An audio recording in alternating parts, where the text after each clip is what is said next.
हालैमा अहिले भने चाहिँ हामी लोड आमबोटे आइपुगेको छौँ।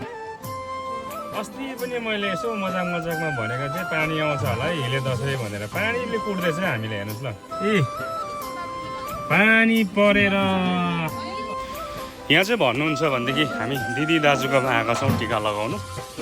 अनि यहाँनिर करिबन हाम्रो 16-17 वर्षको करिबन 16-17 वर्षको यो लामो समय पछाडि टिका लगाउने अवसर जुरेको थियो यसपालि। त्यसैले गर्दाखेरि मेरो जति पनि यसपालि मैले टिका लगाउनुहरू यो जति हिँडेको छु सबै एउटा यादगार पलहरू रहेको कारणले गर्दाखेरि चाहिँ यही टिकाकै भए पनि बार यसरी भिडियोहरू लगाउने गरेँ। मेरो रिमेम्बर सधैँभरिको लागि बसोस् भनेर चाहिँ मैले यो पनि लगाउने विचार गरेँ। र यहाँदेखि उता के कसो हुन्छ हेर्नु चाहिँ सबैजनाले।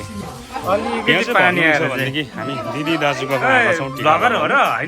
अनि यहाँनिर करिबन हाम्रो 16-17 वर्षको करिबन 16-17 वर्षको यो लामो समय पछाडि टिका लगाउने अवसर जुरेको थियो यसपालि। त्यसैले गर्दाखेरि मेरो जति पनि यसपालि मैले टिका लगाउनुहरू यो जति हिँडेको छु सबै एउटा यादगार पलहरू रहेको कारणले गर्दाखेरि चाहिँ यही टिकाकै भए पनि बार यसरी भिडियोहरू लगाउने गरेँ। मेरो रिमेम्बर सधैँभरिको लागि बसोस् भनेर चाहिँ मैले यो पनि लगाउने विचार गरेँ। र यहाँदेखि उता के कसो हुन्छ हेर्नु चाहिँ सबैजनाले।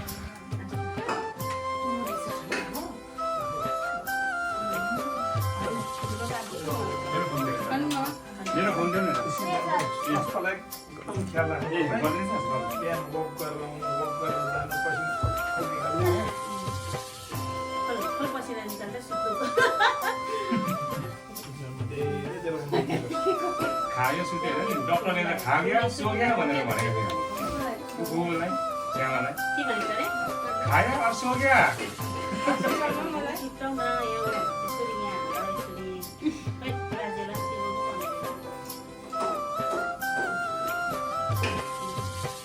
अब त्यसको सिउरीले हामी बनाएर